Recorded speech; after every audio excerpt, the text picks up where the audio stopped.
Hello and welcome to the Unofficial Controller Podcast, your weekly gaming podcast.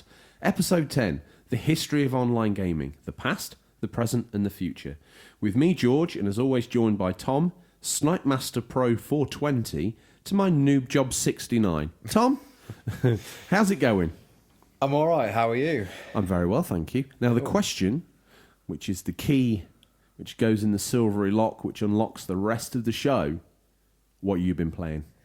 I have finally got round to downloading Hellblade: Senua's Sacrifice. That's not what I was hoping that you were going to say, but tell me about Hellblade: Senua's Sacrifice. You were hoping for the order, were you? Look, it'll get played one day. Yeah, I've just had a news report from hell that it's not freezing over anytime soon. So, Sir Galahad's well safe. Right.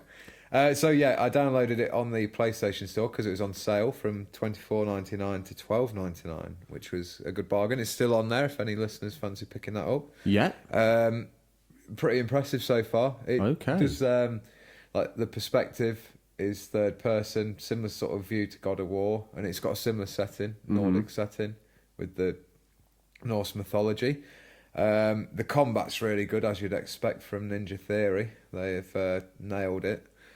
And it deals with sort of psychosis. So I heard a lot of good reviews with people sort of saying it's nice, that raises awareness of that.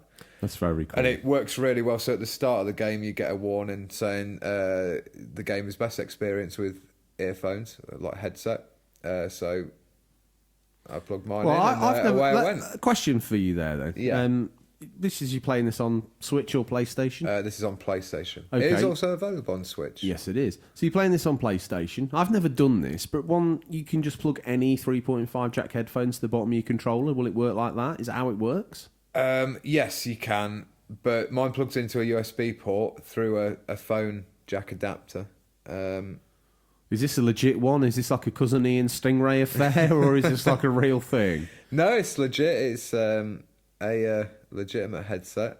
I'll not mention the brand because we don't want to do brand placement. Tom, don't be so ridiculous. Just tell the people at home. This is consumer. I can't even remember. They've tuned That's why in. I've said no. Oh, I've exposed him. The lies. I've exposed him. He doesn't even know what headset he lashes to his head on a nightly basis. It's just shove that on and away you go. So again, going back to Hellblade, you kind of hear the voices coming through the earphones, obviously in different ears to give it that sort of surround feel. Yes.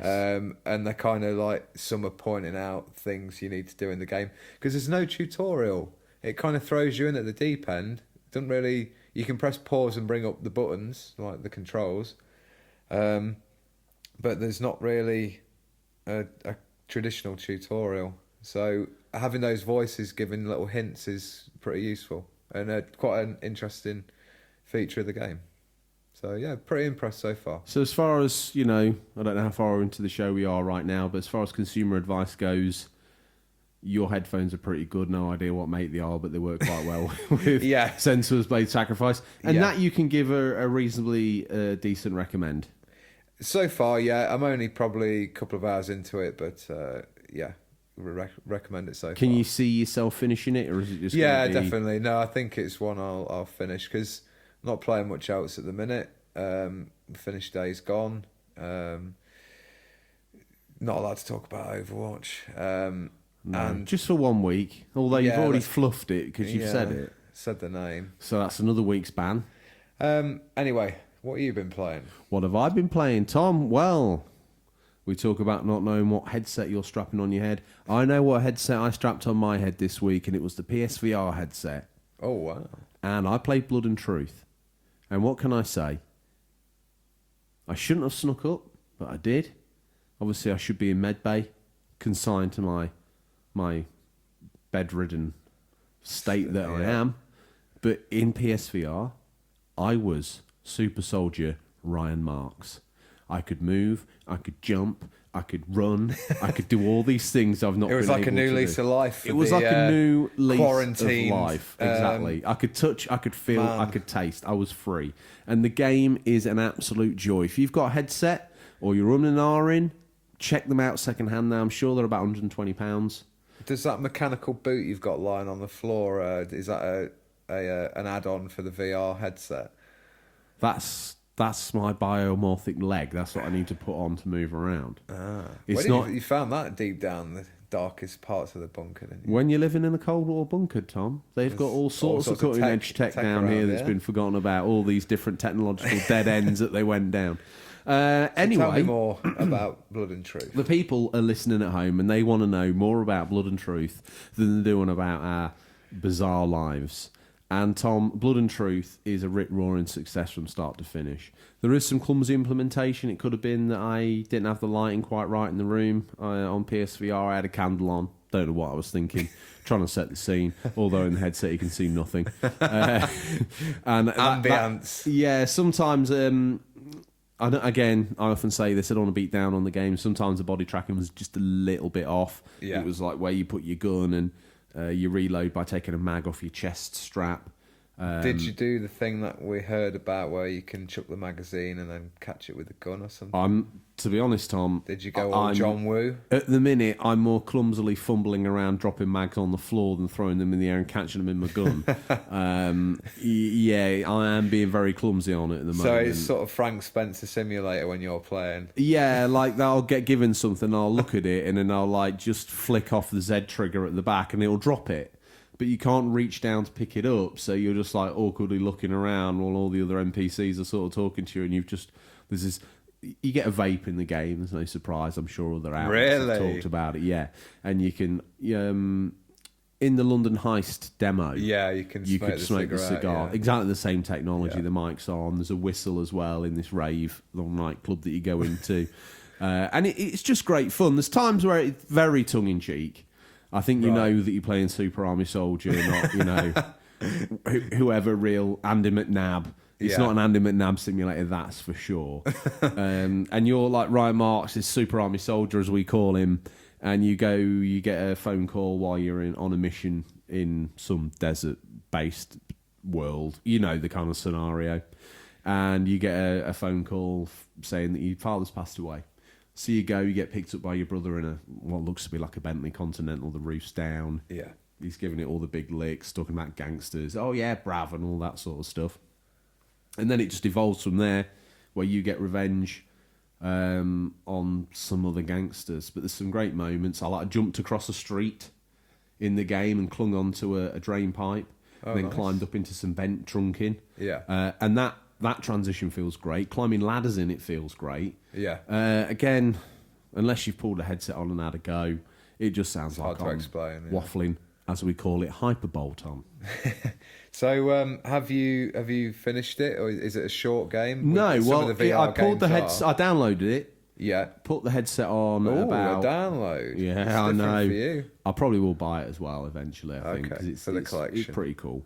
Yeah. And put the headset on about 8:30. Yeah. Next thing I know, I think, I better just check the time, so I don't want it to be too late. Pull the headset off, midnight. Good sign of a good game, though. Yeah, well, that's VR for you. You don't realise. Yeah. You just don't realise. You lose all track of space and time. I think an interesting feature, I don't think it's in the game, but imagine if you had your watch on, you could tell, but it told you the real life time.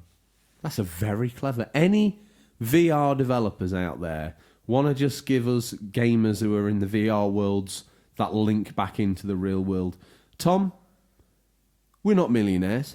And to be honest, with the second-rate sort of nonsense that we field, we probably never will be. But that is a first-rate, grade A idea. And if anyone wants to cash in on that, well, it's not my idea to sell. So Tom's just frankly giving it away at this point. Bring your checkbooks and we'll discuss. Tom, not only have we cleaned the kitchen this week, we've also scoured the green screen. We have. The very darkest regions of the internet to bring you the latest stories. First up, Tom, you're known for being fashionably late, but you make Ryo Hazuki look just terrible. We've been waiting for him for so long. We left him in a cave, Tom. How many years ago? Somewhere in China, many, many years ago. The much hyped and talked of Shenmue 3 is being delayed again. This came by the way of Yu Suzuki and publisher Deep Silver. They've delayed it again until November 19th to add much needed polish.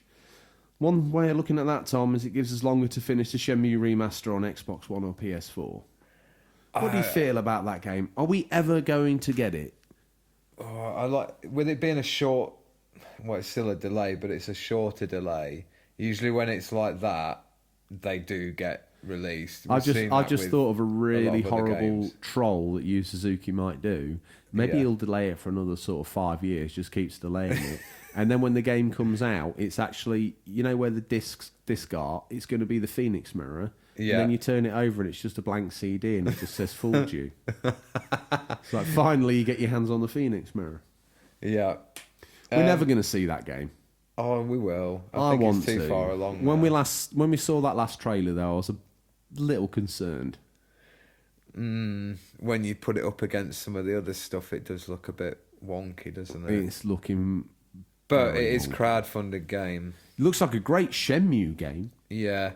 I wonder how like the format of that game is, or those two games in this third one is going to hold up with like current gameplay ideas in well, you know, titles now. Games from that era, even I played recently Yuzuki Kiwami, didn't I? One. Yeah. That felt stilted. And I think that the Shenmue feels stilted. To a new gamer, I don't think they'd get past 10 minutes. No, I haven't visited the remasters. I think have you played them yet? I've got it, I just haven't got around to playing it, yeah. I'm a bit concerned. I think they'll feel dated. The story's still fantastic. Yeah. And the setting's brilliant. I think I'm going to play 3 whether it gets a 1 out of 10. But, well, it'll be interesting to see what it's actually like. Is it going to... I don't know. Is he going to troll us again at the end? Are we going to have to wait for a 4th? He did mention that he didn't think that he'd be able to get it all done in 3. Oh, really? On that news, Tom, we need a hero. Someone fetch the bat signal. Oh, hang on. I don't think we paid the electric bill. Tom, what's this all about?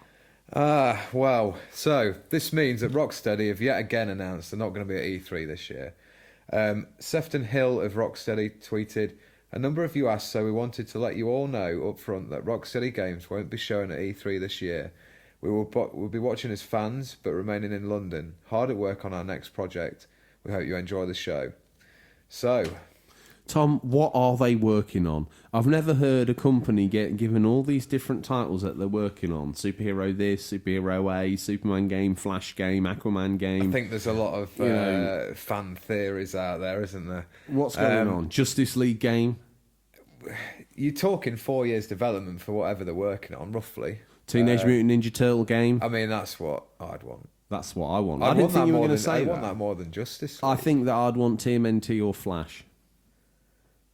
Flash would transition well into a game, I think. Superman, I just don't know how they We've talked about this before. Yeah. Arkham gets this gas.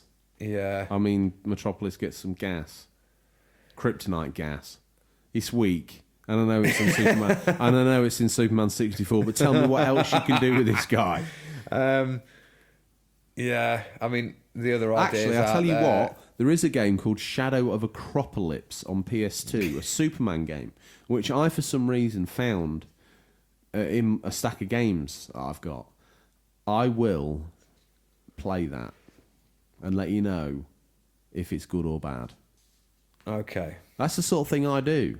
You want to know if 24's any good? I'll go put my neck on the line. No, it isn't. Well, it's okay. You know, what else? Alpha Protocol. I put my neck on the line. That's worth a play. Going back to the Rocksteady thing, what do you think they're working on?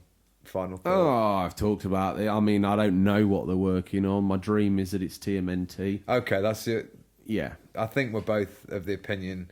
Or Flash. Teenage Mutant Ninja Turtles is up there. If that's done right, I don't know where that rumour's come from, but it's probably if that's done in the style of the 1990s live-action movies, or movie, the first one. Oh, that'd be brilliant. I will sell my firstborn on the internet. Okay.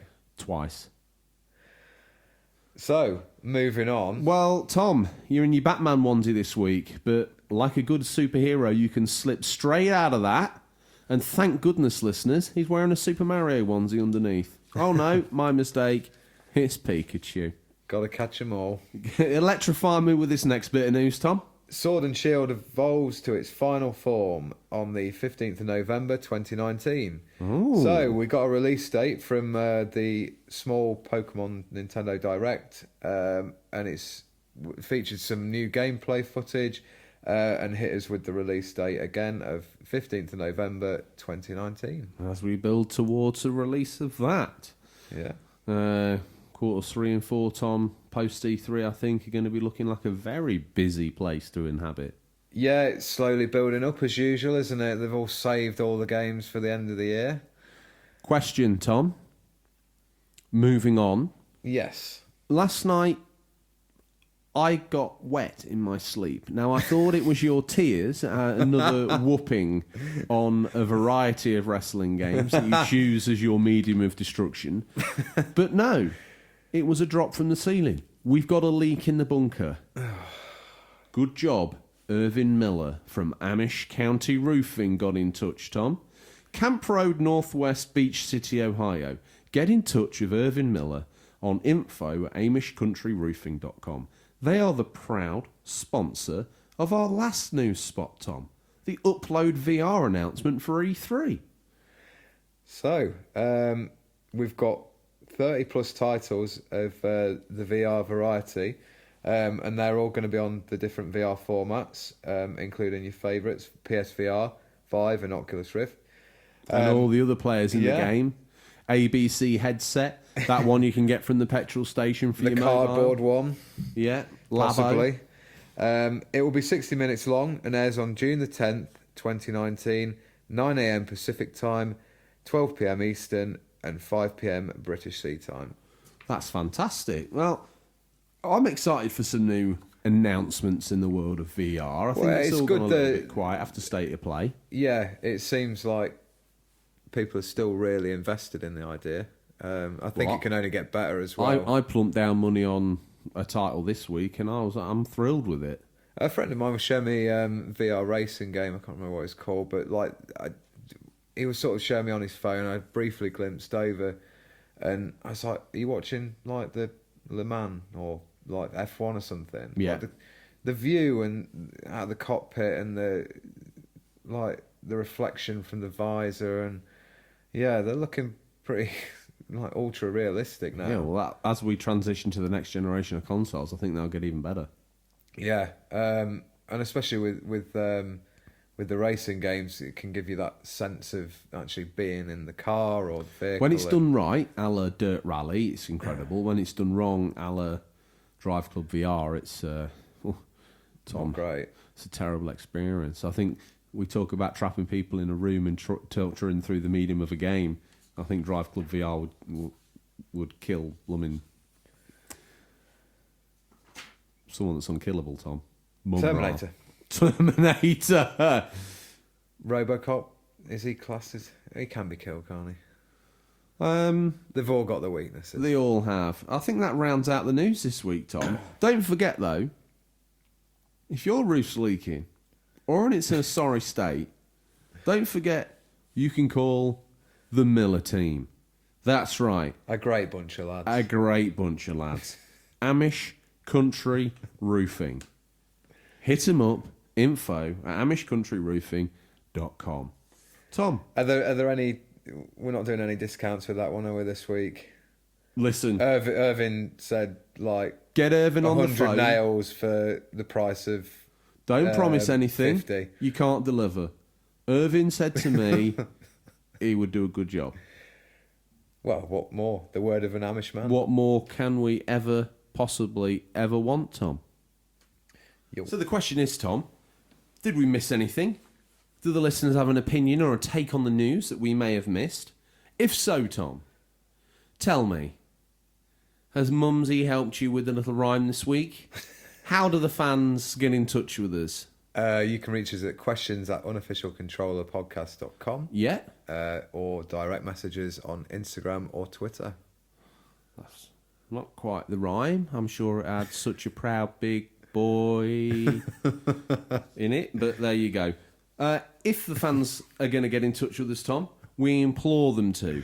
And this week, The History of Online Gaming, the Past, the Present and the Future feature. See what I've done there? It was a mouthful, but it got out in the end. This week's feature is a discussion not only about the history of online gaming, but as always, we reached out to the listeners and they reached back. So interwoven into our discussion, we will bring in prominent thoughts or questions by you guys. So where do we start? We have to admit, listeners, the genesis moment is hard to pin down. Pull on your deer stalkers and grab a magnifying glass because we're going to pay a visit to the University of Illinois. So we're here. It's here early in the 1970s at the university and a company called Control Data Corporation, working off the back of the groundbreaking work of Xerox PARC, a research arm of Xerox. Are we saying that right? Tom, you can say Xerox, I would say Xerox. Xerox sounds... Now that sounds like a company you've heard of. It does. They laid down the Plato time-sharing system. This allowed students in different locations to receive real-time lessons. But you know what students are like. As soon as the teachers' backs were turned, they were creating multiplayer game versions of dungeon crawlers, tank combat simulators, space battles, you name it, and it allowed up for 32 players.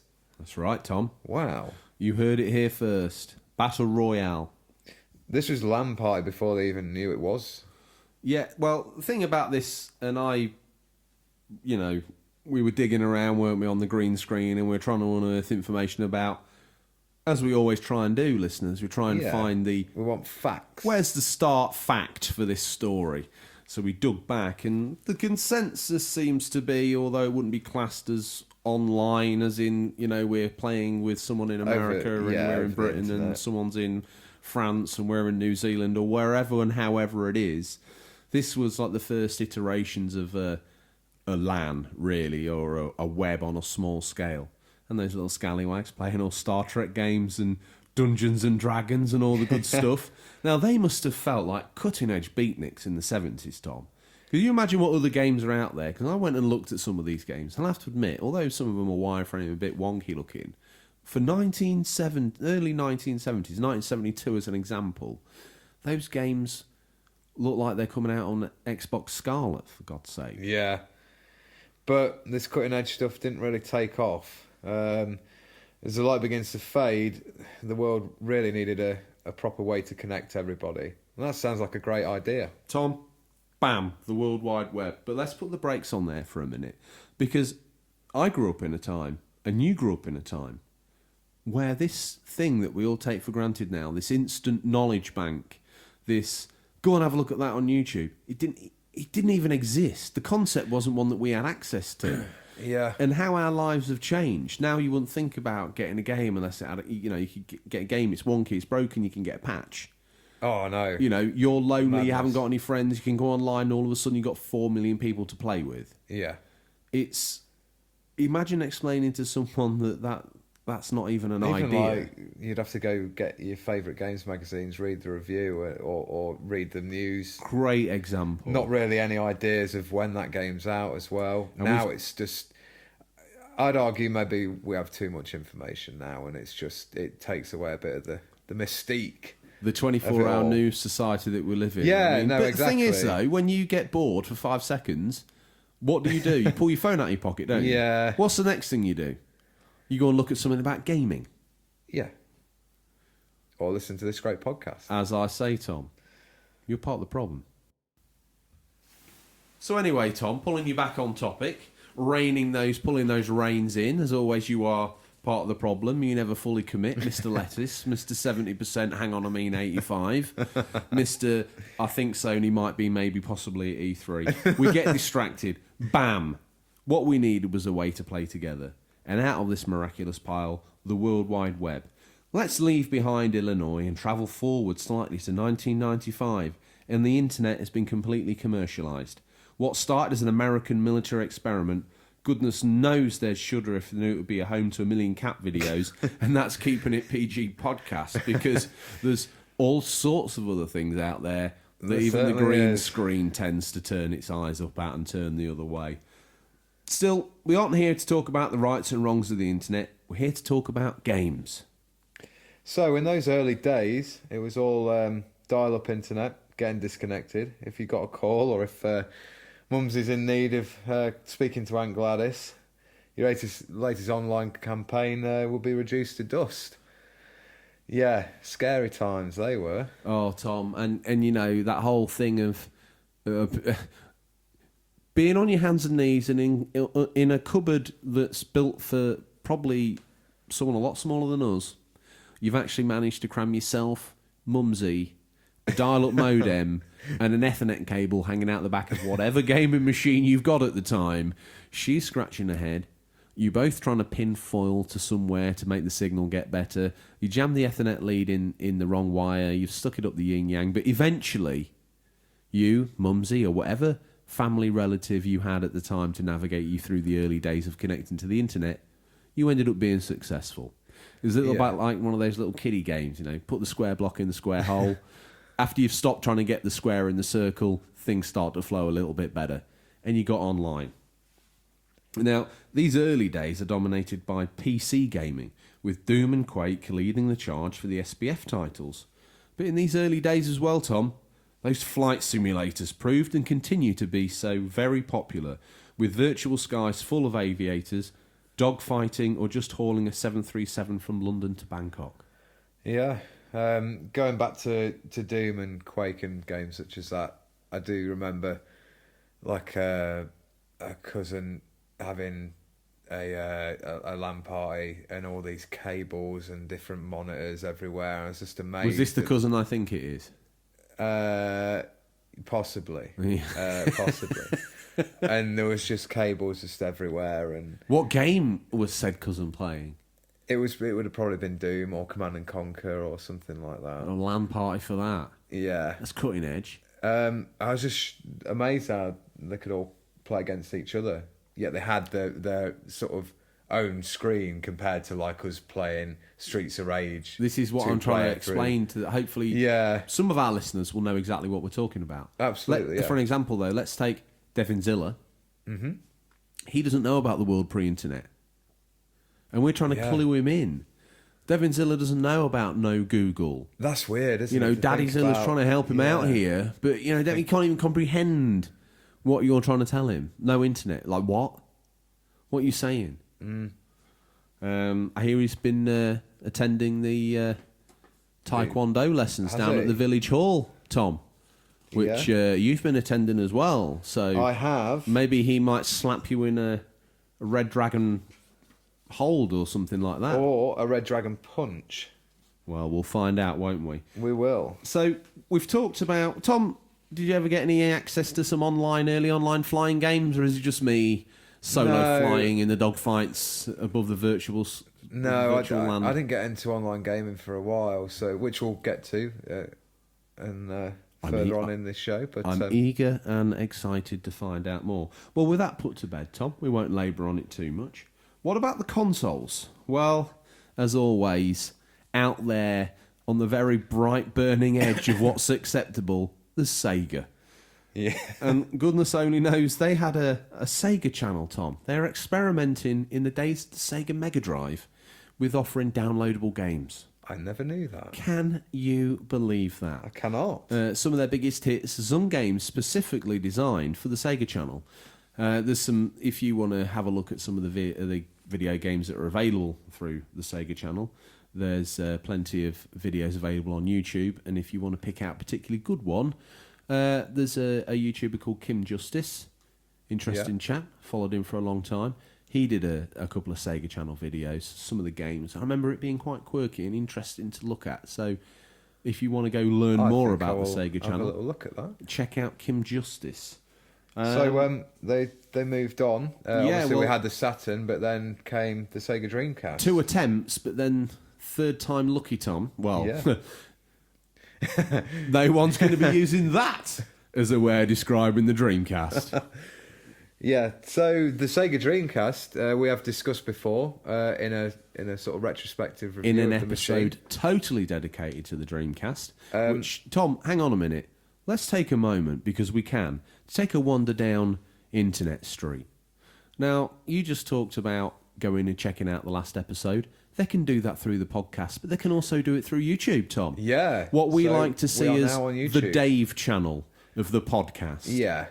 It's Playing a all those lazy Sunday repeats. afternoon. You go check out the You can repeats on binge Dave. can't you? watch all 9 episodes. And Tom, just so you heard it first, they've all been converted. You know, everyone in the business is talking about ray tracing. Yes. All right? These have all been converted using the Stingray tracing method. Okay? What he does is meticulously Is that 10K? hand traces drawings over and then puts them in the video. Awesome. If you see them, if you imagine he's coloured those by hand, this thing looks incredible. I don't quite know how he's going to do Irvin Miller from Amish Country Roofing, Tom, but he's going to have a damn good go. He will. So that's where you can find a repository of all things audio and visual on YouTube. Let's just say they like to just have things pour in their ears and they like to use their eyes for other things like driving or writing or being at the gym or... Hang on a minute. What time... Let's just Or imagine, playing online games. Let's just play a game. Let's imagine you're a listener. It's Wednesday. You're super keen. It's about 11 o'clock. You're listening through iOS. You're listening through your Apple Watch, actually. And you look down and you think, are those guys talking about me? We are talking about you.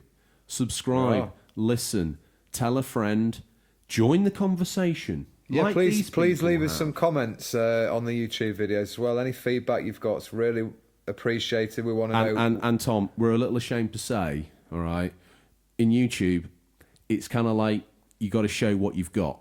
You go in the showers, the towel comes off.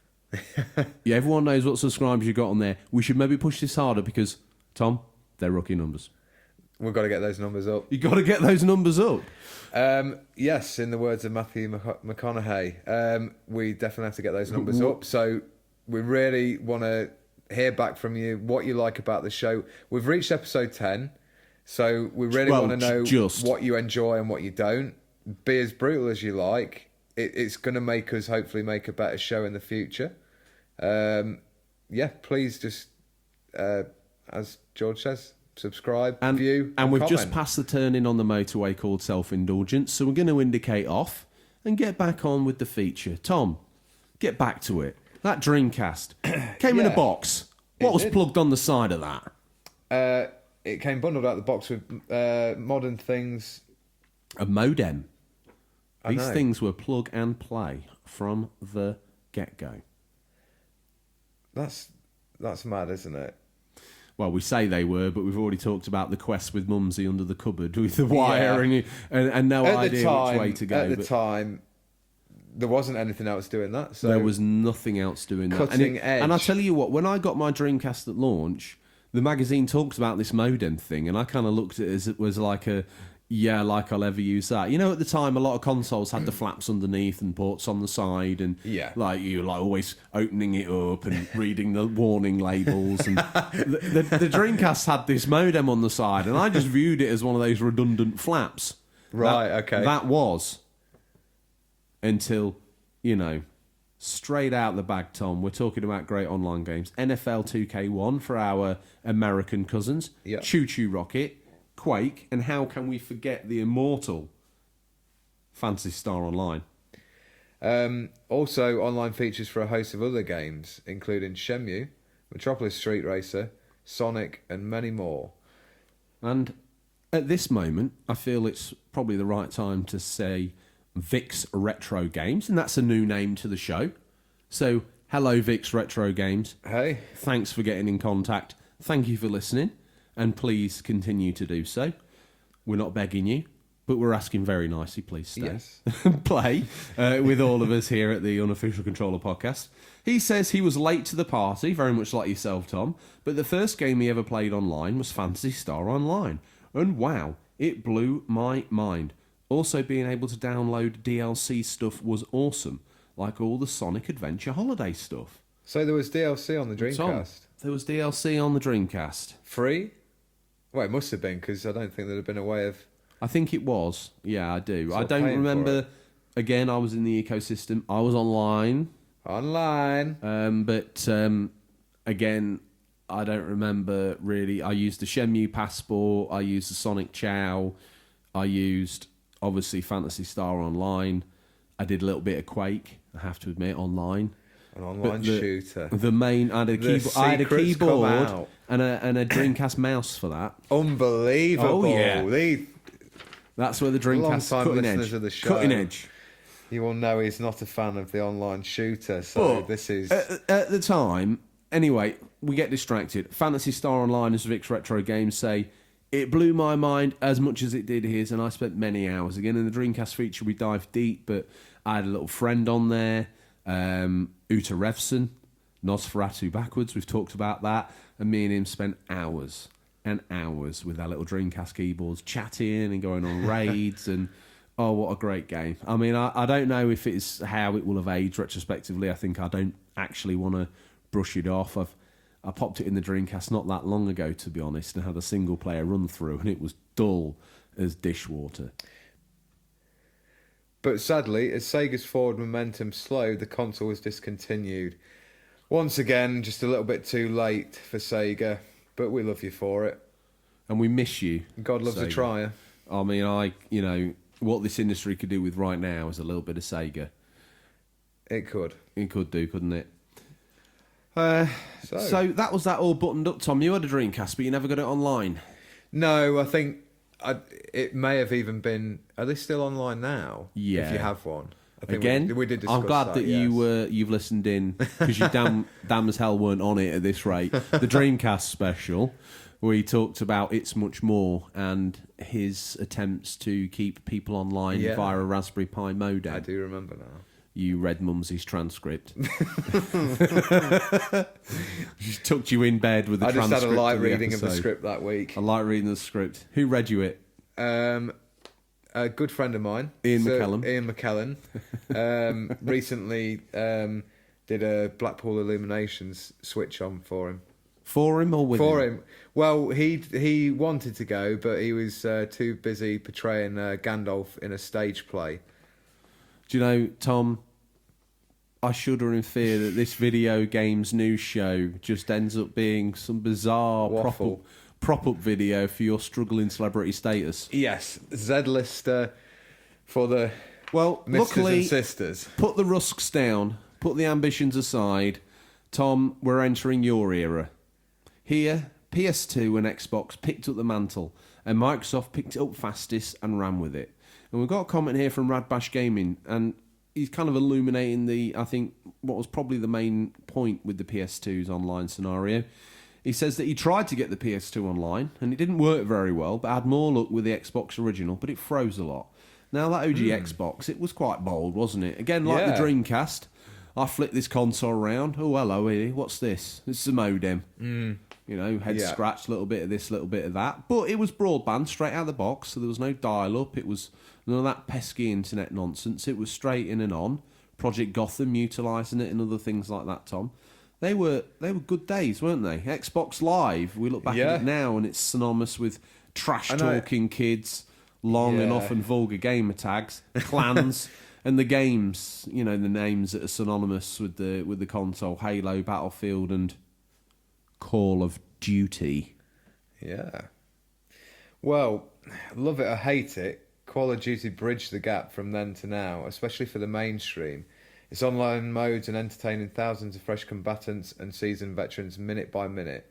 Tons of virtual bullets, airstrikes and dog attacks fly in a virtual pile that would reach the sun, make even Kim Jong-un feel happy. Tom, I don't know where you get this from, but that is quality. If you just imagine how many games that we played on COD, and we weren't what I would call hardcore. No. Just for a moment, imagine the physicality. If every online bullet fired in COD, every airstrike, every weapon piled up, that would be an unbelievable amount of weaponry and bullet and rounds expended, wouldn't it? That would be... just imagine how many in fact, I'm going to chuck it out there, Tom. Trillions. Billions, trillions, quadrillions of bullets have been fired online? Yeah. In fact, Tom, if we were a serious games news show, we might have actually tried to do some maths to figure out how many bullets. But let's just surmise and say... The calculator down here tons of virtual bullets and airstrikes and dog attacks. Yeah, so Call of Duty, when that came along, it really did open up. It did. I mean, what was the Online first one massively. that we had online? Call of Duty 2? Kind of half played with that a little bit, if I remember. I think it was 3 had the first like 3 very basic online shooting I think elements. 2 did have it, and I think we went all in So on let's 3. let's go back for a little memory for us. Oh, Venturing into Asda, the 360's not been out that long, no. and we're desperate for some new titles after the sort of launch hype. Some great games as we've discussed for the 360 Yeah. on launch, but we were ready for some new ones. So we wandered down to Asda, got the shopping trolley, Yes. and lo and behold, when we got down to the games counter, there was another person buying Ghost Recon Advanced Warfighter. He was decked in skate trousers with a He was a slightly with a more- lanyard chain on his wallet. He was a portly gentleman. I was going to say, we remember him being quite and you know that feature we always remember of him, the hair panzer hat, the hair panzer hat. He the had military hat. the German military hat. And he looked very excited to see us also picking up Ghost Recon Advanced Warfighter and also Fight Night as well. Yes. Yes. Good little boxing game that. And he had a Rustler's burger He and did. some Monsters His Energy trolley drink, was didn't he? loaded with all sorts of gamer snacks that are All now the everyday meals for a lot of the gaming community. Energy drinks and Rustlers all round. So he came up to us and was very excited to say, "Are we getting Ghost Recon and can we play online together?" And we just looked. We didn't even know what like he was talking was about, really, did like we? some Oliver Twist character pulling on our shirt, ready to bat him away. No, and Tom, I think he was more Fagin. probably Trying to so, recruit lure us to, in into his little the gang. Artful Dodger and Oliver Yeah. into his team. That's exactly He'd have been what he was up barking to. commands down that mic. To be fair, he didn't look like a guy who had many friends on or offline, No, did he? Bless him. we wish him well if he's out there. Probably, unfortunately, now he's probably our number one fan and compiling some sort Yeah. of vicious hate campaign to bring us off the internet. And telling us how we should watch his video 360 no scopes 5,000. There's Anyway, so he questioned us and said, "Are we going to play it online?" And we were like, "We don't got online for our Xbox 360s." No, and we're country He boys. looked at us shocked, and we started to then question ourselves, didn't we? Saying, "Are we missing out on something?" Yeah, we started to investigate, didn't we? Yeah. So that kind of led us into probably Call of Duty. And I think we started with Call of Duty 2, but I think we went all in on Call of Duty 3. Yeah, We definitely- and then the Modern Warfare set in. To me, that Modern Warfare Call of Duty is a pinnacle of online gaming in a way. Wow, Tom, that's bold. Yeah, I played the remaster recently as well, and it still holds up really well. They're like basic maps, Yeah. nothing too flashy. Sort of 3 kill streaks to get. No like over the top running at walls and doing Halo style jumps. Save the Halo jumps for Halo. It's That's what it's true. for. People want the gritty, like realistic modern shooter, like the war shooter, and they definitely nailed it with Modern Warfare, didn't they? They did. But Tom, all that death, all that carnage, but no oppression here. Through the fog of war, friendships were formed. Friendly and not so friendly oppositions grew up. Now, Definitely. we all stumbled into the odd screaming kid that was going to do Yeah. all sorts of profane things to I our think parents. it but- really shocked me how many parents were probably letting their young children play. One thing Call I of want to talk Duty. about here, and it's something that probably I know I'm not fully invested online like I used to be, but back in the era of the brown shooters, back in the heyday of the Xbox 360 and the PS3, Yeah, and we were all playing these realistic World War Three, Modern Warfare, World Yeah. War Two shooters, military shooting games. Mm-hmm. We all used headsets, every single one of us. Yeah. From the 12-year-old kid to the 45-year-old, 50-year-old guy who's playing it as well. Everyone had a mic. No one muted. everyone trash talked and said things to each other. Yeah, and I think a lot of buddied up in conversation. And one the lobbies were just open, weren't they? So there was no like... You could meet people and have interesting conversations if you're lucky, with people all over the world, and get a good match going with someone that you've never met before, but who's got a mic, and you start like forming a cohesive unit. It's one of the greatest feelings. But that's gone. No one mics up anymore, Tom. Well, I do. But that's because I've got the camera by default, and therefore I'm always mic'd up. But I think now there's a lot more options because people have built those friendships over the years, and we just stick to our little groups, and we have party lobby chats and private chat, and it's a lot easier to cut out the griefers. The griefers. Although we still haven't quite found out how to do that on Red Dead, have we? No. Well, Tom, do you think this is a point in time to bring in Sir Doyle Dono, loyal fan of the show, keen listener, just like you could? He messaged in, "I'm happy where online's headed now, specifically for AAA games. I feel trending towards more story and narrative-based games. Developers are supporting more co-op play into the main game or constructing story missions, specifically multiplayer modes, a la Rockstar, Portal 2, Monster Hunter, etc. As someone who gradually grew out of competitive online play and focuses on games story mode, these are trends I'm excited about." So that's Sir Doyle Dono there, loyal listener, loyal fan of the show, Tom. He makes some interesting points there. Feels games are tending to trend towards more story and narrative-based games, even online games getting story modes specifically based around the multiplayer element of the game. That's quite cool, huh? I think that's very true. Monster Hunter there is a good one to look at. Well, his mention of Rockstar and the Red Dead Online world. I know I've barred you for mentioning the game, but go on. We'll drop back to Rockstar in a sec. We both played Monster Hunter World, wasn't it? Yeah.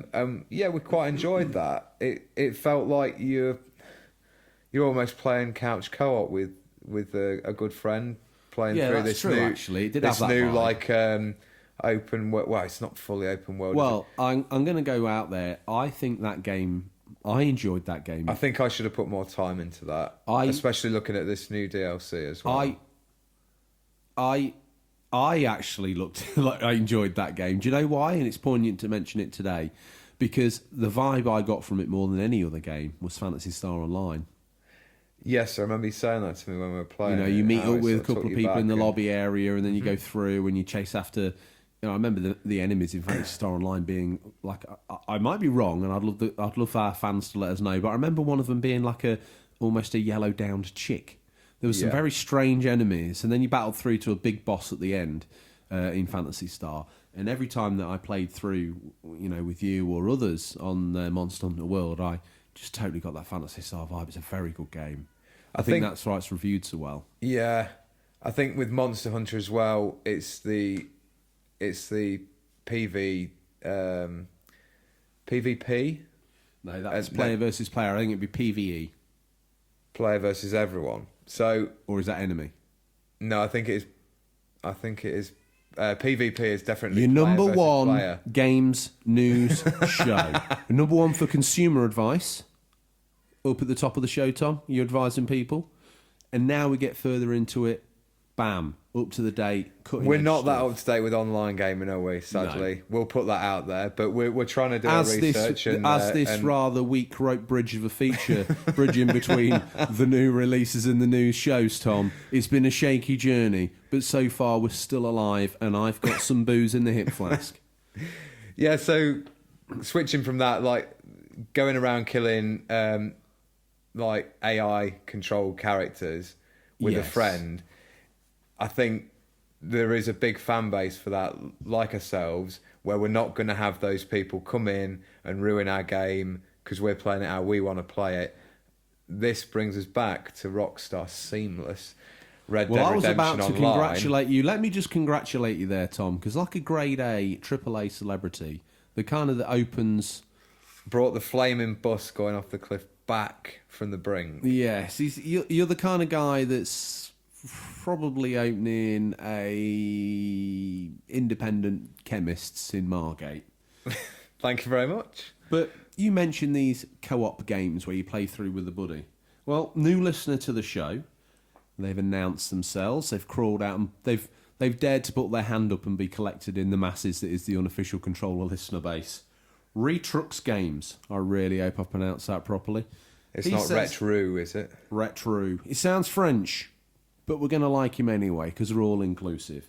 I have many thoughts about co-op. A few games used to have online co-op in really fun and innovative ways, including Divinity Original Sin and Left 4 Dead, which is why I steered you back here, Tom. I think there's a lot more potential co-op stuff to be explored, and that could really be innovative rather than just more battle royale deathmatch online, as he so eloquently writes. Some good points there. I think you and him are barking up the same tree there, Tom. Yeah, so I think you're always going to have a market for both. You're going to have people who want to play that competitive, aggressive, like battle royale, first-person shooter, PvP. Brought it back there. But the thing is, stop mentioning it because you still don't know what it means. Could be plant versus plant. Could be people versus people. Pikachu versus Pikachu. It could be the people versus Larry Flint. You don't know. That'd be PVL. PVLF. PVLF. A new genre for the online gaming. Whoa there. Let's let's bring this back. We're rambling again. We are. Tom, it's episode 10. Left 4 Dead. We believe in our own hype. Yeah, Left 4 Dead he mentions there. That is one of my 360 favourites. Four-player co-op, sort of zombie survival first-person shooter. Great game. I'm hoping there was a sequel, and I'm hoping we might see a third one day. But I think fingers you, crossed. Retrux Games answered or Dono. I had a little flick on the Insta page earlier, and there seemed to be a continuum of the conversation. Those two got in a chat with each other about how much they really are looking forward to a Left 4 Dead sequel, triquel, whatever you want to call it. So, Tom, what else we got? Lest we not forget the online. How can we not mention online without MMOs out there? They have millions of followers. World of Warcraft, Ultima Online. Yes. And that new sexy little kid on the block, Elder Scrolls with all its beauty and lore. Now this, Tom, is a great moment because long-time Stingray buyer, but not always involved in the main feature. In fact, I don't think ever has before. I might be wrong, and please message in and remind us that DaddyZilla80 and Devinzilla just got back from Taekwondo, Tom. Excellent. They're putting in the hours down on the mats in the village hall. Has he mastered the Red Dragon Rias punch, though? Well, we'll see what Sensei Rias has to say about that later on. Tom, DaddyZilla, sorry about not getting back yesterday because he's been very busy fetching and carrying for Devinzilla. My first memory of online gameplay was Ultima Online for the PC. The first time I sat down to play it, I was hooked. The next thing I know, it's the next morning, and I'd not budged. I just immersed myself in the world of the game. Now today's online, I don't do too much of. To me, personal feeling of diving headfirst and really getting to know the people you're playing within a game is gone. To some, it might still be there, but nothing like back in the day. Again, further illustrating the points that we've made during this moment, and I think there's going to be a few more comments from the loyal listeners that illustrate this. It's a very... Now the mics have gone, no one seems to talk. It's all emoticons and dancing, Tom. Have we just lost the basic human form of communication again? We found it, then we lost it, and now we don't want to know about it. I wonder whether it's seen as a bit old hat and people just want to get on and get killing. Have you ever seen someone when their mobile phone rings? They don't quite know what to do with it anymore, do they? That's like, a what's really this good point, feature? yeah. What's this noise? I don't want to talk to someone. It's your mum. I'll text her. Yeah. Well, she's ringing you. I'll text her. Yeah. It's like, Mumsy might want to hear your voice. Poor Mumsy. Always looking good in the FPS and online world of MMOs, Tom. But let's not forget, every single game seems to have an online element. Be it motor racing, football, basketball, fighting game, strategy game. Lord of the Rings, Battle for Middle-earth 2. Thanks for putting that in there. No problem. The greatest console strategy game ever made. I think my point there is, I remember when games were coming out, and again, probably prior to this era, in all honesty, every single game you can imagine, even when it wasn't appropriate, i.e. Bioshock 2, yeah, you need a multiplayer map. You need some sort of multiplayer functionality. It is similar to the recent little craze, probably not as big as online gaming, but like the Battle Royale mode shoved into so many games. Yeah, now. and many games that have announced for breaking cover all of a sudden have got and a Battle Royale mode tacked on the back of it. Mm-hmm. It seems almost a given now. So maybe it's just a trend, but at the time it's one that really wore me down. You know, there's a lot of games that had it there, and you're like, why is that there? Well, I think we tried a few of the SmackDown games, didn't we? And they just the online was unplayable, laggy, and it was. You bad. could argue the connection, but it wasn't. It was notorious for being. But bad. that's a game, Tom, that although it didn't work properly, lends itself to multiplayer gaming.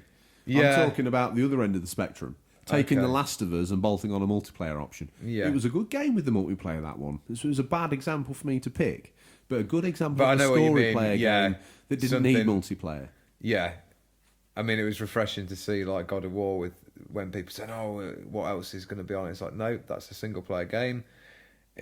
It's this hours long, and that's what you're getting. You're a creature of habit, Tom. Every week, Overwatch. I did the Lord of the Rings this week. Red Dead Redemption, God of War. I can't remember. I do own other games, but not many. You don't own any other games. Mainstream. Days Gone. He's got that until he trades it for whatever else he wants next. But let's not forget, Tom, amongst all these names, the immortal Grand Theft Auto and its contribution to online. Now, you've got a comment there from Radbash Gaming. Radbash Gaming says, he never really bothered that much with online until GTA, and cites one specific kill with the marksman pistol on a guy flying a jet. Tom. I mean, that is a shot. That's eagle eyes, isn't it? That guy can see an ant dancing on a pinhead a mile away. He is Brave Star with eyes of the eyes of the eagle or the hawk. As the moment that hooked him. Speed of the puma. Puma. That's how it pronounced. It was. Go check it out, listeners. Sorry, getting back to Radbash Gaming's comment. Sorry, Radbash Gaming. He was hooked on GTA Online and spent many hours on there. He does go on to mention that he misses the good old days of couch co-op, mentioning the glory days of GoldenEye, and although he thinks online's great, he wishes there was more couch co-op. Well, my friend, I must say, Switch is really killing it for the couch co-op. He's still champion of that, really. That machine that was gathering dust a week ago, Tom? Yeah, that's when it gets broken out. It gets broken out to play couch co-op with everyone. Smash Bros, Mario Tennis, Mario Kart. What else we got on there? Mario Arms, Cooking. Mario Cooking Mama. Luigi's Bike Ride. These are made up now. Link's crossbow training. Link's crossbow training. That's got to be made up. Splatoon. Yeah. I don't even think Splatoon is actually online only. That's I think. Is it? Yeah. But no, it's got some great couch co-op games, so maybe check that out. Well, anyway, back to it, Tom. Yeah. And it's all map packs, new guns, exclusive locked platform content. Then, as if the pillaging of our platform as gamers wasn't enough, the rise of the immortal loot box. Seemingly online gaming possession seems to go in the way of the loot box. And when you've bought the full price game, Tom, that hurts a little bit, doesn't it? Yeah, it does. I mean, it's a bit sort of pay to win, and it's not really teaching people. Is this where we might mention as an example the Star Wars Battlefront debacle? Yeah, I think that's a definite... Time for a cool down. You've had 2 games, so unless you want to pay for a loot box, you've got to wait 5 hours, 40 minutes to have another go. Yeah, I mean, it's ridiculous. That was naughty, wasn't it? Yeah. I think they've been scolded for that. Didn't you have that first, when the first Battlefront launched, you had that launch and you got a rather skinny looking game? Yeah, because I wasn't going to pay £40 for the game and then £40 for a season pass, so I just got the bare bones deal, and admittedly, like, it looks and sounds great, and it didn't play too bad. Yeah, but 2 levels for £60 is a bit brutal, isn't it? It was just a very cheap package. And And again, That's I unfortunate. don't agree with sort of like saying people can buy their way to win. That should never be the case. No. If you're bad at games, get over it and just get better. Just be like me. Get good. Or Tom. We just start a podcast. Yeah. Yeah. Where we talk about them rather than play them. Be terrible in every single way of gaming. So, And we've got a YouTube channel as well, so you can look at us being terrible as well. The loot box thing, it's obviously been actually policed and governed now a bit more. And Well, it's being chased like a rat catcher. He's chasing the loot boxes out of town, isn't he? Yeah. The European Union's involved. He is. You know, Big get out dog. of the way. Let me have a little look at the loot boxes. They've got to be illegal, unless I can make money out of them, he says. Do you agree with this sort of thing that it's seen as gambling? I don't know about that. I think that if you finish a level and you get a loot box or a pack of stickers to unlock, and it says you know how it is, Yeah. and it's the medium of playing it. Like you finish an online match and you get a loot box, and it's a roll of the dice, and there's nothing you can do to buy a better loot box. There's nothing you can do to further that loot box. It's just a random chance of like, I'd prefer it if the loot box, as we know it today, there wasn't anything in there other than sort of skins and customisables. I mean, you could make the comparison with Like a lucky dip. Yeah. You could say imagine having your favourite TV series, it gets to the last half an hour and it goes to view this content, buy this special, I don't know, Game of Thrones. Even better. History Imagine package. if let's use this as an example. You bought that Star Wars Battlefront game, you got the original version with the 2 levels. Yeah. Imagine if you got the Game of Thrones box set, but you got the vanilla version because you didn't want to pay the extra. Yeah. So you basically got Game of Thrones like everybody else, but they couldn't afford to do the CGI in the vanilla version. So it's all guys walking around with green sticks on their arms. Yeah. You get the same story, but instead of seeing Jon Snow ride a dragon, you just see him climb on the back of a couple of green guys and get a piggyback. It's true, yeah. It wouldn't be acceptable, would it? So why should No. it be that way? I mean, mobile games are the worst. Well, we get into it. The reason why gaming's gone this way is because, you know, in 1992, a SNES cart cost $59.99. Yeah, this is Now, a really good point. A game is $39.99, $49.99. Pro rata, it's actually gone down in price, not up. Yeah, And maybe now we know that a lot of games make lots of money, and Yeah. they're a business. So every year, one of the big execs in the suit's going to go down, put a gun to some creative artist's head in a development studio. They just wants to make beautiful things. In comes the guy in the suit, smashes a gun against his head, and said, "You need to make me another $1 million this week." yeah. Oh my goodness! Well, loot box, What are we gonna do? DLC, horse armor, it goes on. Yeah, I mean, would you rather have the option of paying for some more DLC or loot boxes, Well, Tom, or would you rather pay This £50 more? rather beautifully brings us to this, where we are now, the today, where free-to-play games are now the most played format of online gaming, and the big head honchos in that format right now are Apex Legends and Fortnite. Hours of fun, legitimately, totally for free. You can see how it caught on. It's also pretty fun to play, as are all the Battle Royale games, Tom.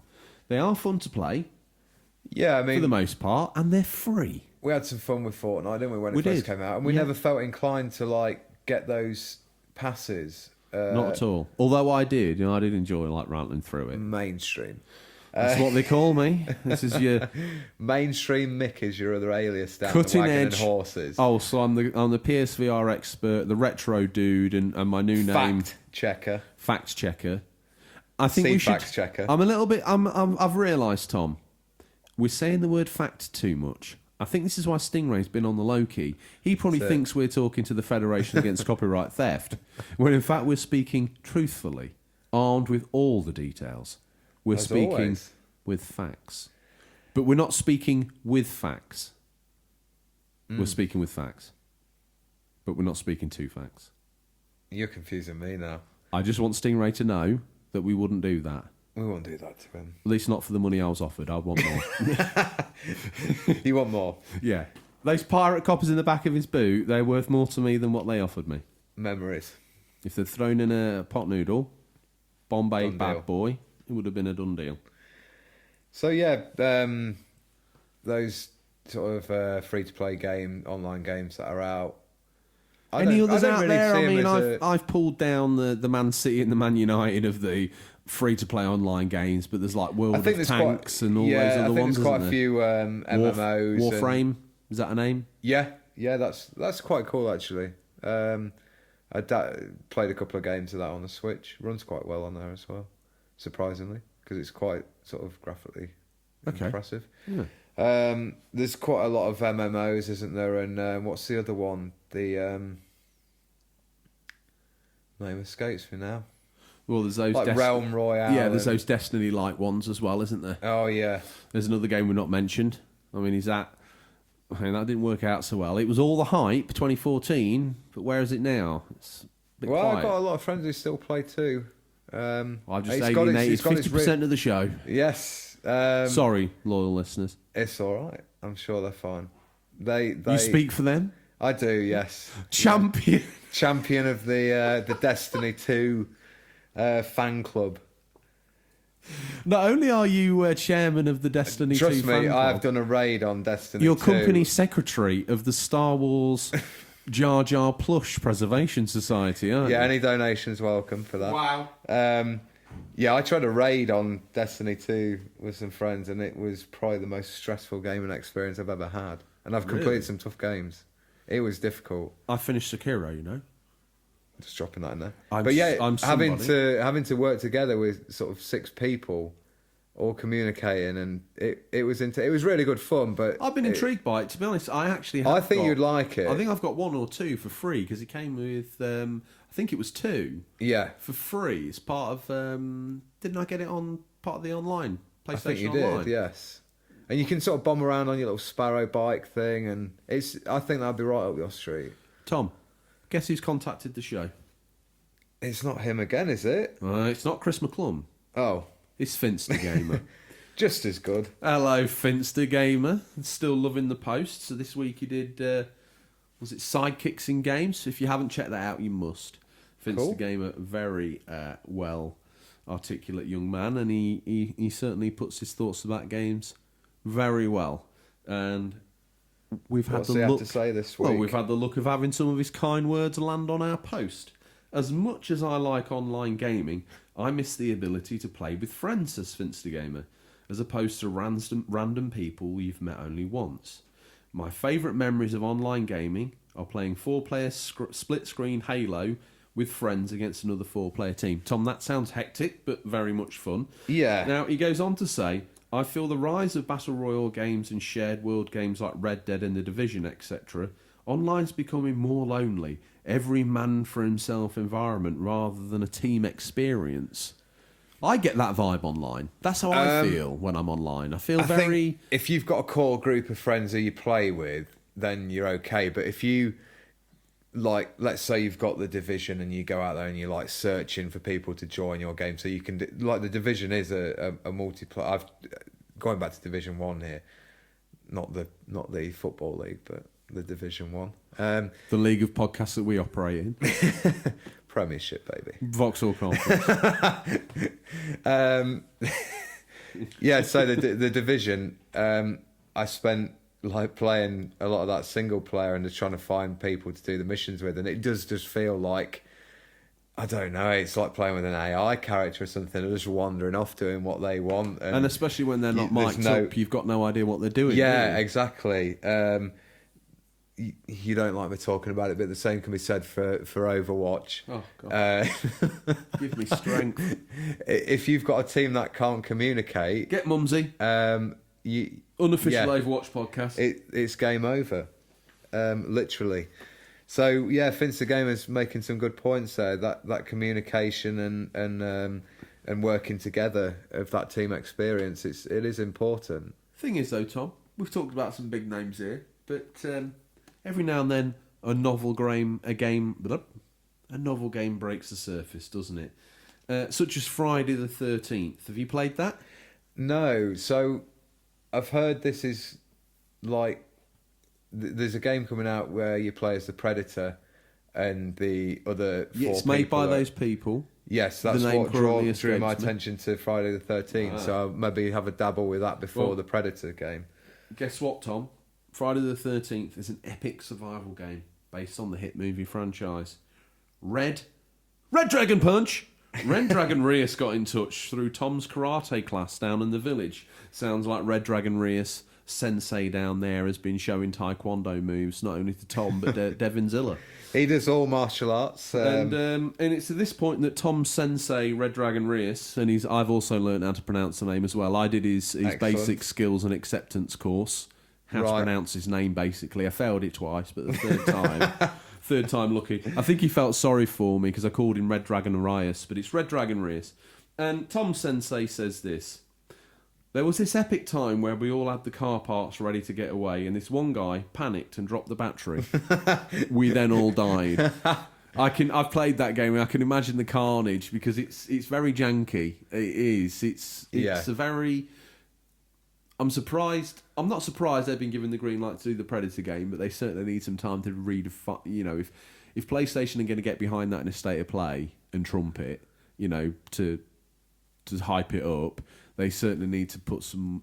As fun as it is, there's times where the controls feel janky. Okay. You know, you get stuck on stuff when you're playing as is it Jason in Friday? I think he's the bad guy. Is he Jason Voorhees? Yeah. Again, I might be completely wrong. So no, you are let right. us know. Sounds like you don't need to. Save your ink. Save your fingertips. So with the sort of the mistake there made by one of the guys who was playing with it takes me back to playing GTA 5 online when the heist missions came out, and I really enjoyed those. I thought that's online gaming how I like it. Okay. Working together in these missions, building up the groundwork towards the big heist. So I think there was, correct me if I'm wrong, 5 or 6 of them. The first one was a 2-player and the rest are all 4-player. Yeah. Final heist, we're all cruising along. The mission's gone great. I think you do like a motorbike jump and then you end up in a boat. But one of my mates is there driving the boat and then proceeds to like earth it onto a rock bank on the side, and we're stuck in like this purgatory situation of like we can't cancel the mission. The mission isn't fair. We're just all sat on a boat on a rock. That's great. Yeah, but even those moments are great. I think you're right. It's like everyone having a bit of a squabble and then you start laughing about it and you're just like, right, we've got to do all that again. This isn't awkward at all. Yeah. All of us beached on a boat. So, like, yeah, some of those team experiences are just we need grateful. more of them, don't we? We well, do. Love it or hate it, Tom. We seem to be at an impasse for now. Where, as far as gaming is concerned, we seem to be locked in a bit of a 2-step tango between Battle Royale, loot boxes, and another revisitation of the Call of Duty franchise. Yeah. But what's the Immortal Green Screen saying in the future? Online game streaming?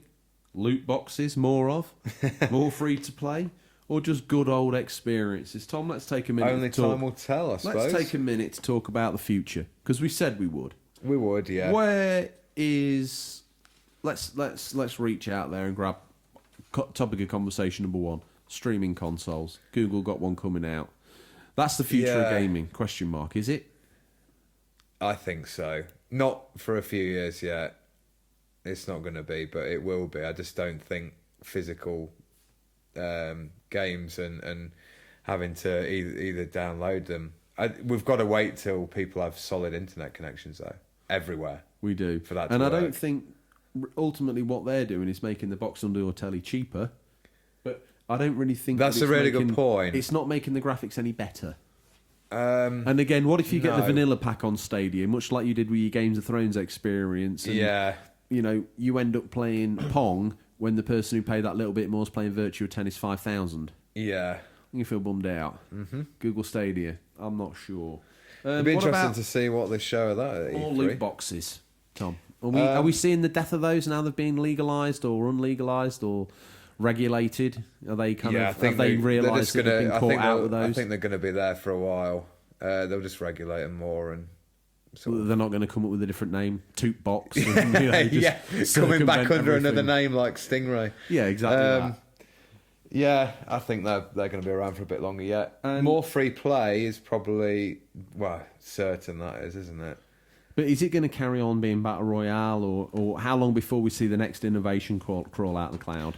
Yeah, so, I don't know. We've seen Nintendo enter the mobile phone market. Just help me out here, because every week people tune into the show for serious gaming news opinions. Tom, I and the rest of everybody, we listen in every week for your unique take on the industry, that cutting-edge, white-hot perspective, right down there on the fine line, right at the point, the sharp end. Tom, I mean, there's internet gaming celebrities. They're like, we've listened in. Tom, what's the next big free-to-play game?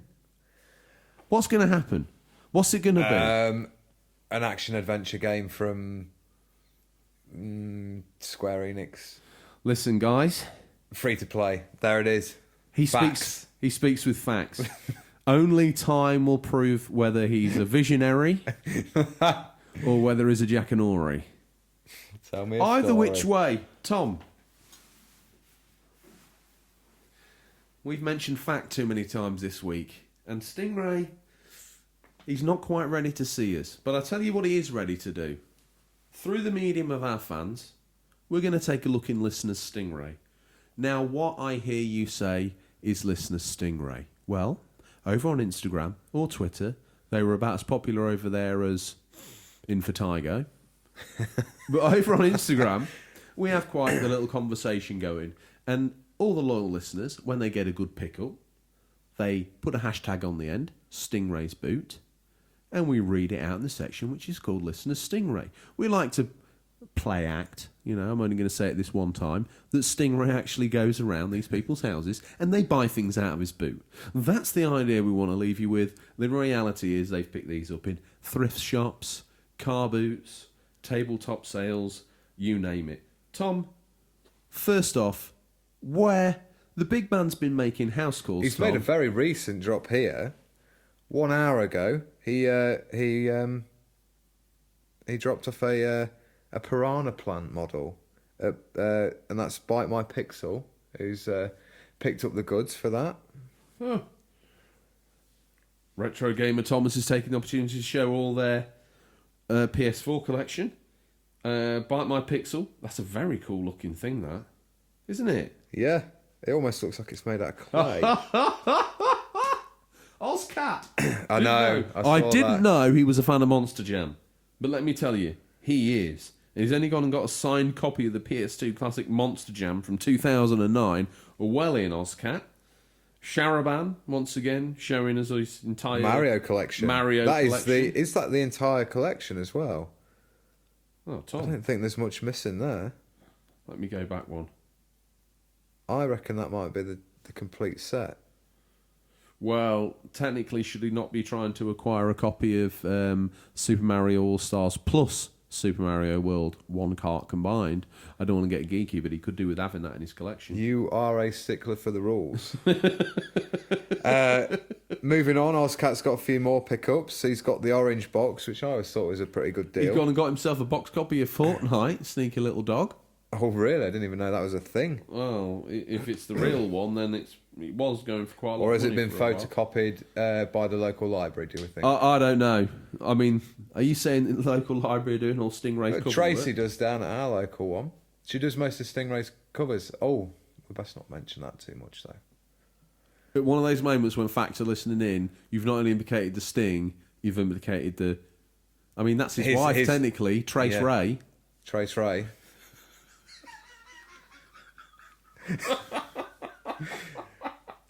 Oh, listeners, I'm sorry. Big Trace Ray. Trace Ray. She's taken Wayne under her wing as well. She's a good woman. She is. Always. She will take in... offering free photocopies. She will take in the illegitimate byproduct of the little person in the village and Stingray. She loves Stingray so much, she'll take in Wayne. Good girl. Trace Ray. Top bird. Top. Thank goodness we've lost most of the listeners by this point of the show because they've all got attention deficit disorder. It's basically me and you talking to each other.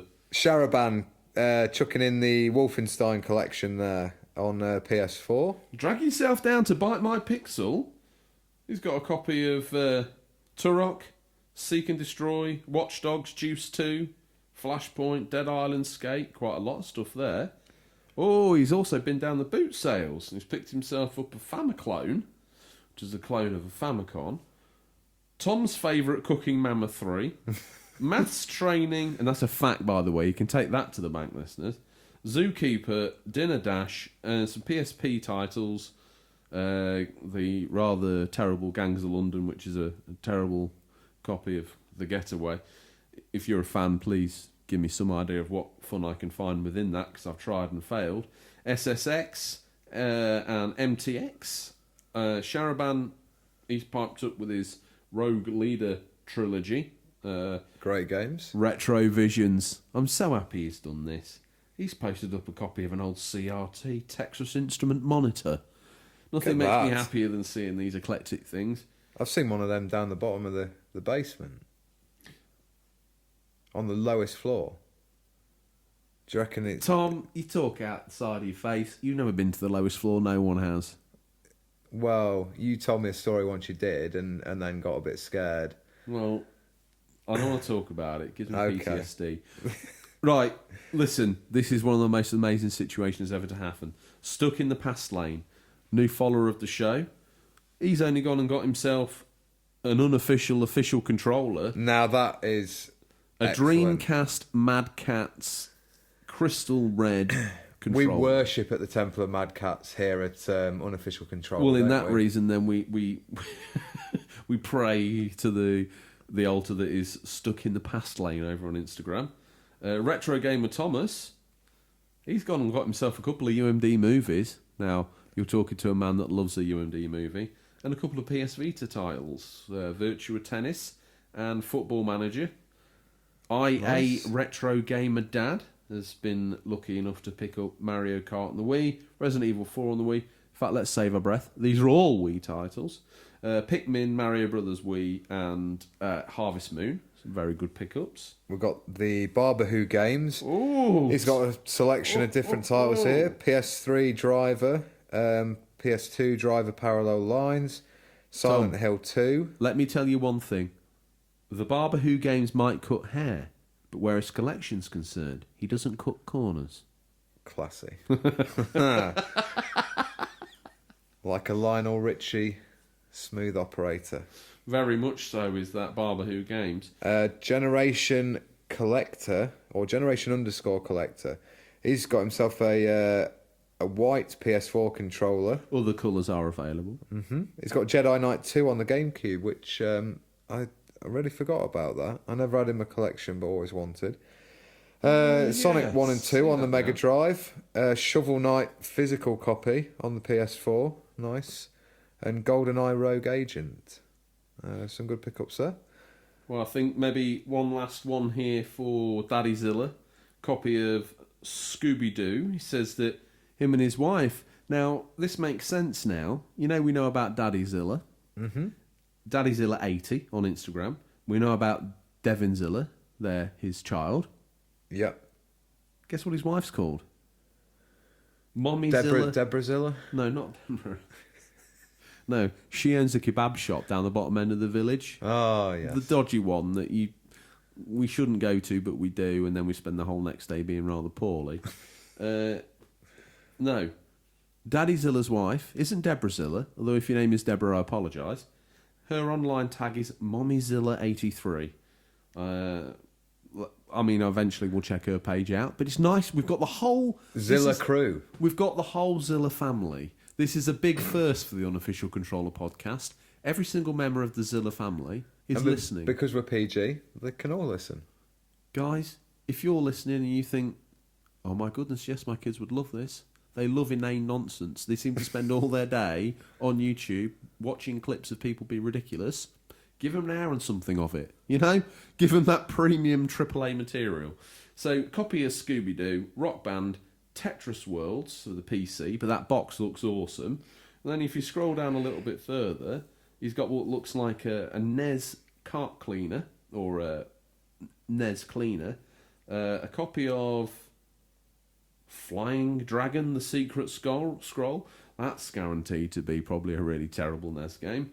Earthworm Jim on the Game Boy, if my eyes don't deceive me, and they probably do. What else they got, Tom? The Martians. Was that the But Ugly Martians? Do you remember those? Yeah, I do briefly. Vaguely. Yeah. Maybe something the bigger boys had or not. Well, something that's caught my eye is Ozcat.tv, his physical copy of Hollow Knight on the Switch, and that's his 99th physical Switch title in his collection. Do you know, last week and I said... that's one of my favourite Switch games. Maybe it's not Switch exclusive, but it's... maybe you should pony up, Tom. Yeah. I said it last week. Everyone's got 3 mortgages these days. Ozcat's got 5. Tom, listen in. After all the controversy last week down at Butlins in Cleethorpes, Stingray's been playing it a little bit cool. He's been staying in the village. He's been spending some quality time with Trace and Wayne. And this week, they've just been enjoying the back garden, having some barbecues. But Tom... He is a family man after all. He is a family man. But the school holidays are over. This is his last week of freedom. Next week he's back on the road. And I think this week it's very obvious. He's not been applying his usual fastidious level of detail to fill in his boot. So with that, Tom, he roars up the drive. Listen as those wheels flick the stones at the back of those very cheaply priced mud flaps. He swings round to a halt. Yeah, gets out the door. The springs give a little squeak. That bang. Tom, it's time for a peek in what we affectionately call Stingray's boot. What's nestled between some counterfeit nappies and a dodgy copy of Battle for Endor this week? These are the new release highlights for the week 3rd of June to June 9th, 2019. Listeners, these are out on digital or physical, or will be by the time this podcast is in your feed, but could be region dependent. Tom, I ask you a question before we waltz over to the mighty Ray. Don't look him in the eye, no skin-on-skin contact. We know the rules. We do. Approach at a 45-degree angle, looking at a 6-degree angle, while holding a stick. I've still got all that written on my arm, because... Well, you got it tattooed, because, then you approach the ray. That's how you intercept an angry stingray. I get distracted. What I meant to say is, I think there's a little bit more charm to me, you, and the podcast when I stumbled over the Stingray intro every single week. Now it falls out too slick. I think we need to ramp it back to average, and quickly, before we lose any more listeners. I'll make up for it with some of these readings of the new releases, don't worry. Tom, move out the way. We've had the Trevor gate. Oh, the purple eye hole monster. Mumsy actually thought you were being vulgar and was gonna ground Wash my you. mouth out. Yeah, I talked her out of it. Thank you, Tom. I'll take the first one if you want. No, hang on a minute. What's that next to? Yeah, that VHS. Coronation Street's Jack and Vera's finest omnibus. moments. Yeah, can't wait to watch that. It's gonna be a belter. Put that to one side. What's that other thing you've got there? We've got Patoon's Party, Ooh. PS4, out June 3rd. Ready for a great adventure? The Patoons need your help to face the evil Kitra. Kitra wants to conquer the island of Chimera and steal the Patoons' magic to control their world. Patoon's Party is a party game full of fun mini-games to enjoy with family and friends. You can't say we don't cover PG games, because that sounds like a Saturday morning for the children game. No, Tom, that's a rather edgy anime game. Is it? 18 plus. The Elder Scrolls Online elsewhere. Gore and violence throughout. The Elder Scrolls Online elsewhere. PC, PS4, Xbox, June 4th. Dragons return to Tamriel in Elder Scrolls Online elsewhere. Part of the Season of the Dragon year-long adventure. Explore sun-blessed savannas and canyons, defend the Khajiiti homeland, and command the merciless undead with a necromancer class in this all-new chapter of the Elder Scrolls Online saga. Tom, have you got a mummy this week? I have. I've just spotted it. Desperately, he's pulled one out of the bag. I don't know. There's actually a game on this list I'm very excited about, and I'm very upset that we haven't got a machine capable of running it, because it's almost like the game that we always wanted.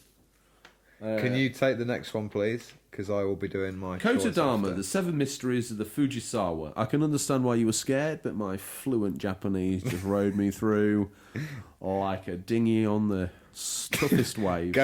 Ghosts of Toshiba Tuba. So, Kotodama, The Seven Mysteries of the Fujisawa. This is out in the US, Tom.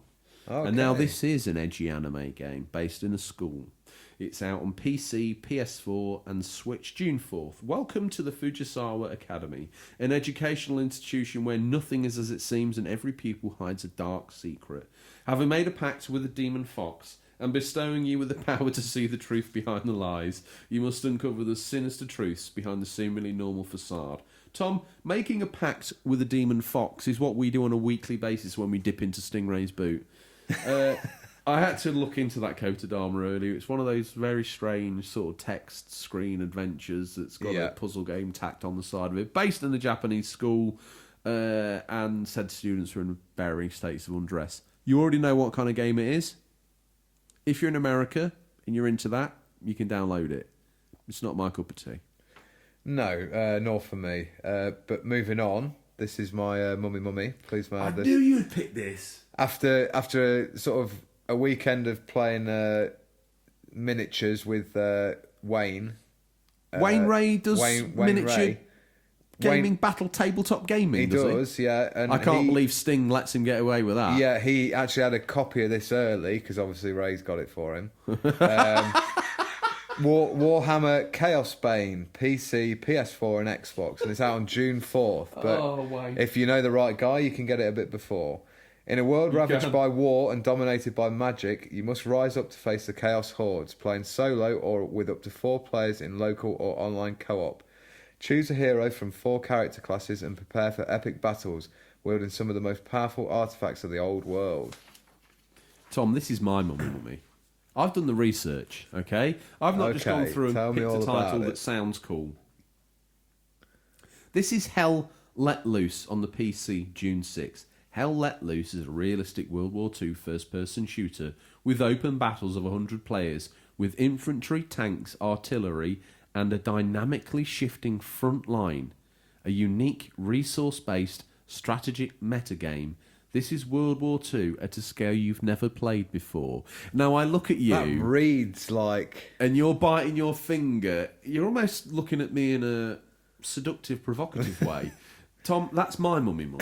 That's a great choice. That other one. That game sounds like the game. Maybe we should get the green screen, a graphics card this week.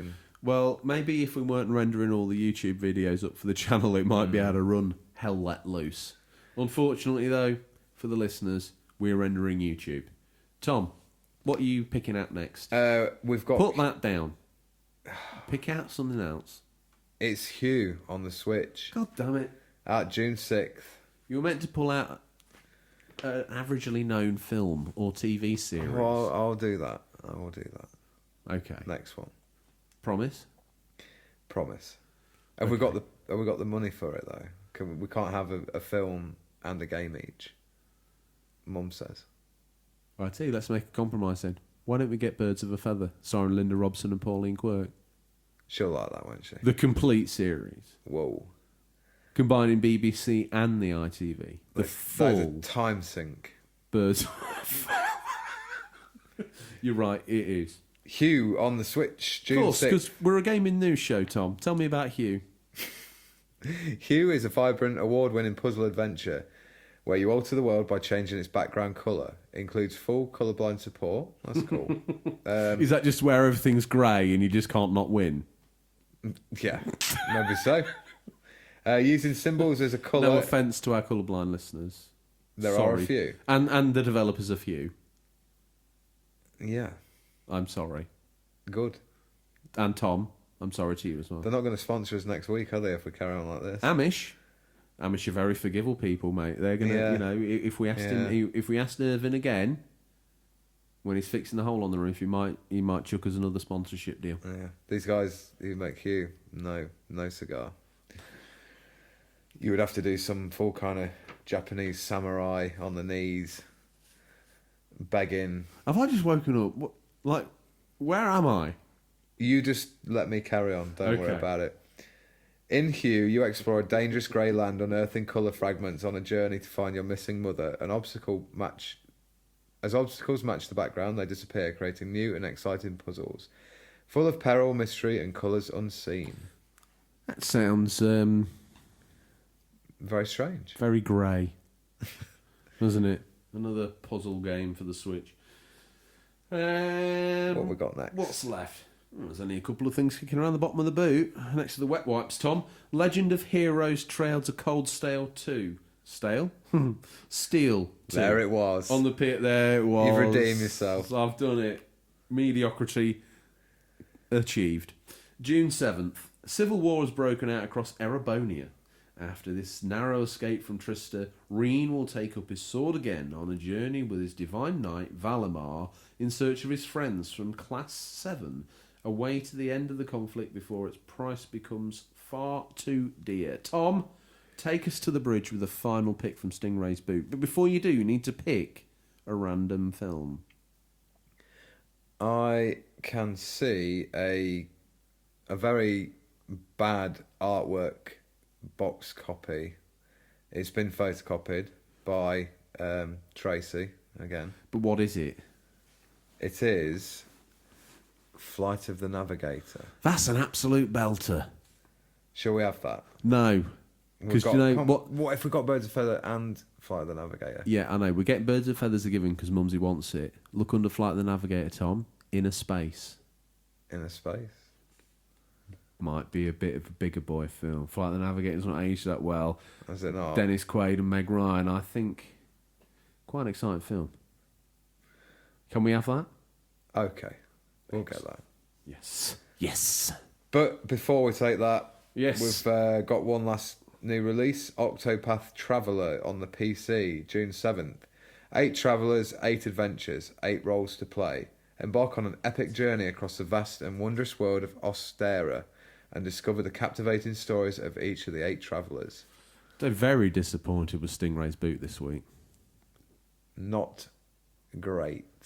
Not great at all. If it wasn't for the home videos that we were taking home, Yeah, we'd I'd be tell disappointed. Stingray not to come again. Cool. Tom, as always, start the show. What you've been playing, news.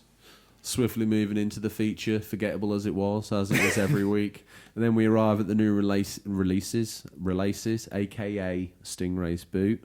Tom, Maybe we should call them Rayleases. I don't know. I'm tired. I'm confused. Releases, call them what you want. Releases. Do you know what? It's just dropped. It's just dropped. Listeners, calculate from the moment he said releases to the moment I understood what he meant, and I think you could write a small novel. You've got my average brain computational time. That's measured in minutes, not seconds. Yes. And we get through the releases, as you call them, and we then arrive at the section of the show called What You Hoping to Play? What are you hoping to play? More Blood and Truth. How many hours do you think you got left in that? Oh, probably another 6 to 8, I think. Oh, really? I thought it was a short experience. No, I think it's a big game. I think it's, well, you know, one would argue in the modern world that is quite a short experience. I think for a VR game, that's great. Yeah, I don't know quite how it's going to have... Will it end up being EastEnders Christmas Special or I think more, probably. No, it will Ross be Kemp that. on Gangs? It's definitely not Ross Kemp on Gangs already. It's Christmas special for EastEnders. If it is as long as I think it is, I think it's going to be running out of pace towards the end. It's going to be very much like you've seen this and done this. Right, okay. Hopefully they pull something, a sidewinder or two out the bag to keep me interested. Maybe vary it up a little bit. Like I say, hopefully want to come back with a full review.